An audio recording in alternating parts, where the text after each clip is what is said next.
एक पेड़ तुलसी के गछिया आंगनवा बीच रोप दिहली हो। एक पेड़ तुलसी के गछिया आंगनवा बीच रोप दिहली हो। ए सखिया तुलसी के डाल भइले हरियर लहर लहर करे हो।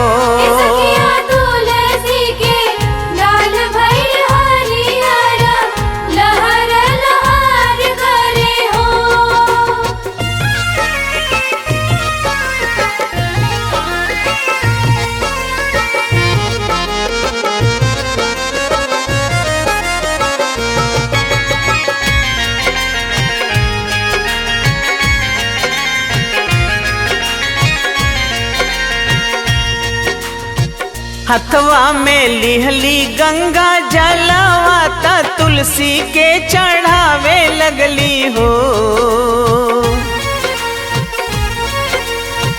हथवा में लिहली गंगा जलवा ता तुलसी के चढ़ावे लगली हो।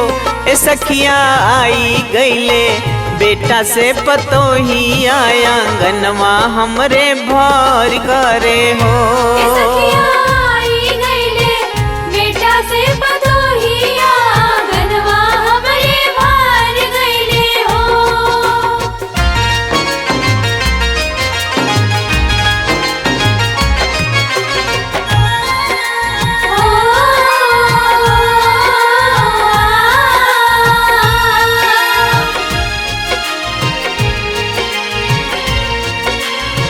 हथवा के जलवा चढ़वलिया दोनों हथवा जोड़ लिहली हो।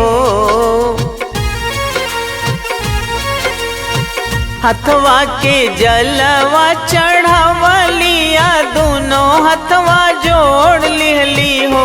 ए सखिया मिले लगली बेटा से पतोही आंगनवा हमरे भर गइल हो। बेटा से पतोही आंगनवा हमरे भर गइले हो।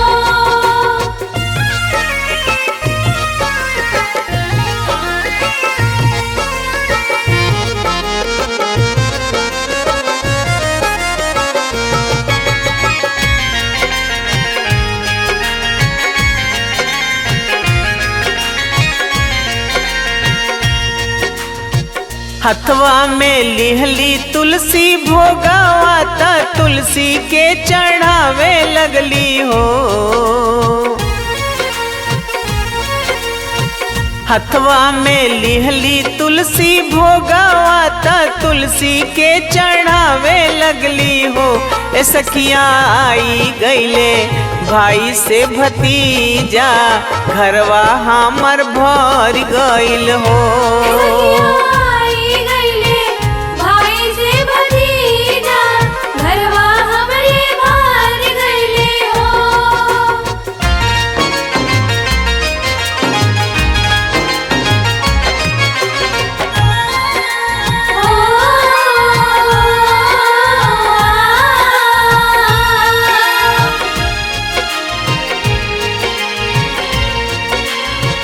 हथवा में लिहली से नूरवाया तुलसी के चढ़ावे लगली हो।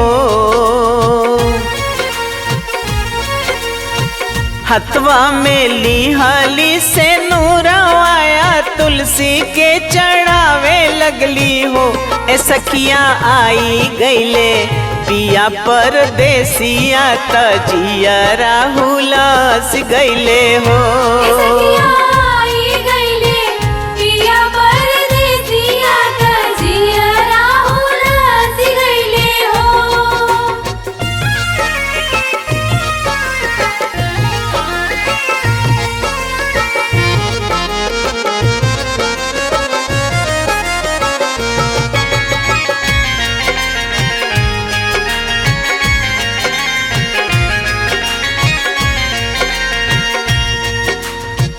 घिउआ के दिया ना जरावली ता तुलसी के देखावे लगली हो।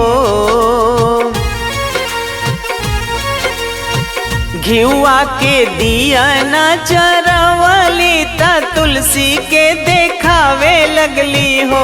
ए सखिया आई गईले बेटिया दमाद त जियरा जुड़ाई गईले हो। ए सखिया